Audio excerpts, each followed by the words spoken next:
showbiz chika naman po tayo. Silipin natin, talaga naman pong tinututukan tuwing hapon ang most beautiful transformation ng Philippine TV, ang Destiny Rose. At ngayong umaga, si Destiny Rose mismo ang maglilibot sa atin sa kanyang makulay na mundo. Panoorin niyo po ito.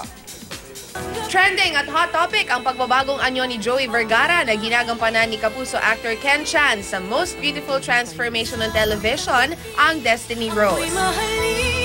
Good morning mga taga-unang hirit, mga kapuso. Ako po si Destiny Rose at ngayon nandito tayo sa location, ang Tito Arman's house. Ayan mga kapuso, nalaman niyo na ngayon kung saan ako nakatira. Ngayon naman, samahan niyo ako dahil ipapakita ko naman sa inyo kung ano yung mga sinusuot ko, yung mga accessories na ginagamit ko, at kung ano-ano pa. Tara!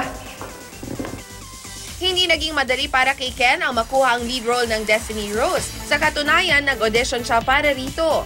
Kaya nang malaman niyang siya ang napili, dugot pawis ang naging puhunan niya rito.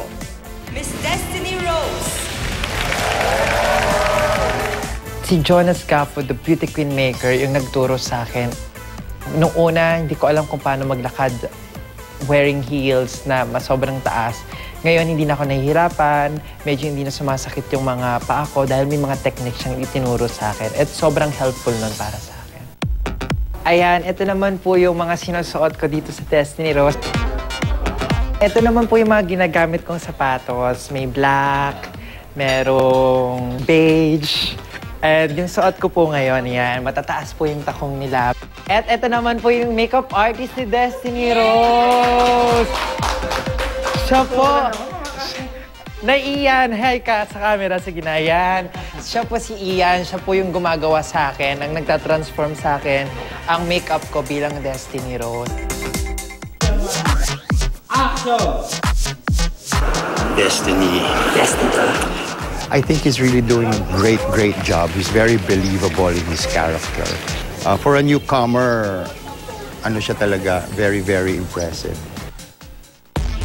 At dahil sa angking ganda ni Destiny Rose, hindi lang isa kundi dalawa ang kanyang leading men. Ginagampanan nito ni na Brabanese Hong Fabio Ide at Kapuso heartthrob Jeric Gonzalez. Marami kami mga intimate scenes ni Fabio dito.